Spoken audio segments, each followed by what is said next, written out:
Алюминийға сипаттама қалай жазамыз? Осындай оқырманнан сұрақ келген екен, соны көрсететін боламын. Жалпы алюминийді қарайтын болсақ, алюминий элементінің реттік нөмірі 13-ке тең. Реттік нөмірі бізде ол атом заряды плюс 13 деп жазатын боламыз. Алюминий элементі 3-ші периодта орналасқан, яғни оның 3 энергетикалық деңгейі бар деген сөз. 2, 8, 3 болады. Барлығын қосқанда 13-ке тең болады. Ең сыртқы қабаты энергетикалық деңгейі бұл валенттілік қабаты болып табылады, яғни валенттілігін көрсететін электрондар саны.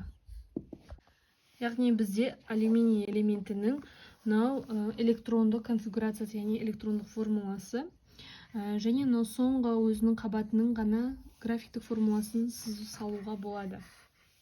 Неге осылай саламыз? 3 электроны бар. Атом құрылысын сипаттау үшін ең бірінші алюминий деп жазамыз. Астыңғы бөлігіне оның реттік нөмірі 13-ке тең, жоғары бөлігіне оның атомдық массасын жазамыз, яғни айыры, алюминийдің айыры. Енді біз тік жақша ашып, бірінші протон сандары.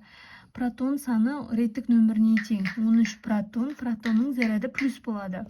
Одан кейін нейтрон екеуінің айырымына тең, яғни 14 нейтрон 0 зарядты, және 13 электрон реттік нөмірінің өзіне тең болады. Яғни бізде алюминий элементі осындай сипаттамаларға ие екен.